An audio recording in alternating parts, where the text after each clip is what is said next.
You can support this channel by checking out the awesome deals on wrestling gear in the links of the description of this video. Thank you for the support.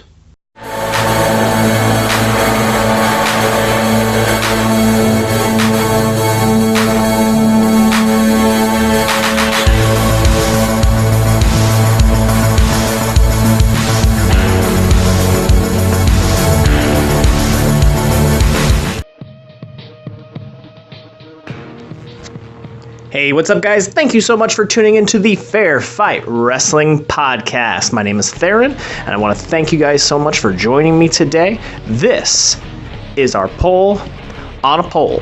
And what was this past week's poll? We are talking about the Cruiserweights. Now, you may ask yourself, how do I get involved with these polls? All you have to do is head on over to Twitter and follow us at Fair Fight Audio every Monday and Tuesday during Raw and Smackdown using the hashtags Raw and SD Live. You will find our polls on various topics such as pay-per-view predictions and different topics just like this, like the Cruiserweights and how can we save the Cruiserweights.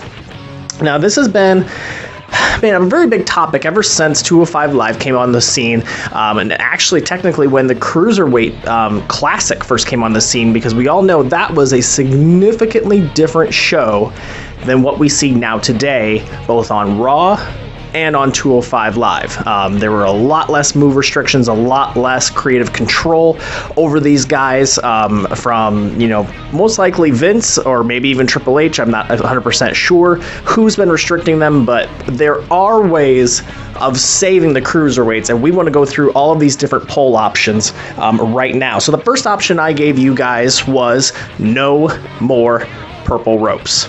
And there's a lot of pros to this. All right, let's talk about the cons. Let's talk about the cons of getting rid of the purple ropes.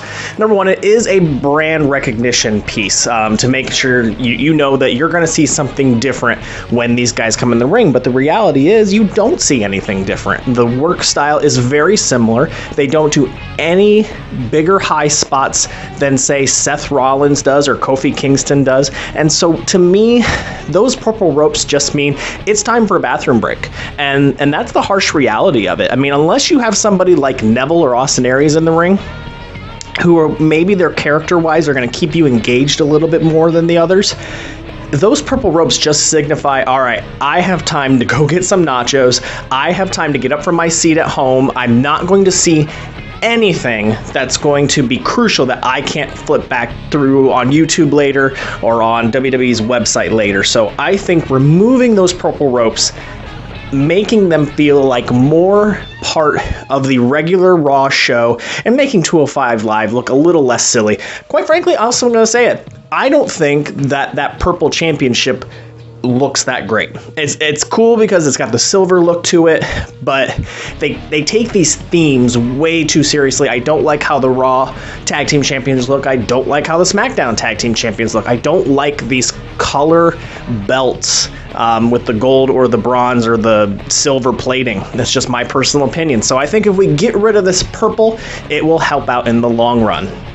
All right, poll option number 2, move them or combine them with NXT. We've seen it a couple times, and quite frankly, they have been tremendous matches. I've seen Jack Gallagher on NXT. We've seen the UK division on NXT, and they have been phenomenal matches because they're not as restricted on NXT, and they're not as... their movesets aren't reduced down as much on NXT. And so I think if you were to take 205 Live, cancel it as a show, and make NXT an hour and a half, maybe even 2 hours, you would get number one, you get a ton more people tuning in, and number two, you'd get twice as many awesome match combinations. I mean, imagine Neville on NXT taking on somebody like Bobby Roode. Even not, and that's not a degrading thing for Neville to have him start at NXT, go up to main roster, down to 205, and then down back again to NXT. Neville is going to do great one day if they actually move him into the normal rankings on Raw. But imagine some of these other guys, like how well Jack Gallagher would do mixing in with some of these NXT guys. Imagine how Akira Tozawa would do mixing in on NXT. So I think this is an excellent option of removing 205 Live altogether and combining them with the NXT guys. Now, speaking of 205 Live, let's talk about poll option number 3, which is move it. This is a simple fix. Move it from after Smackdown to before Smackdown. I personally went to a live show of Smackdown right before WrestleMania, and let me tell you something. Sitting there for 2 hours, number one, I couldn't imagine sitting there for 3 on Raw, as entertaining as it was. But sitting there for 2 hours, the people around me didn't even know what 205 Live was. In fact, I had a lady ask me, she's like, "What is 205 Live?" I said, "That's the Cruiserweights," and half the audience takes off because number one, they're not interested. Number two, they want to get to their car. They know 50% of the people are going to be gone. It's actually the best traffic control method ever, 205 Live has been. But if you take all the negatives from 205 Live being after SmackDown and move it to before, suddenly it's like this hour-long pre-show match that you're excited about. It gets the fans hyped up. That's what surprised me when I went to my first SmackDown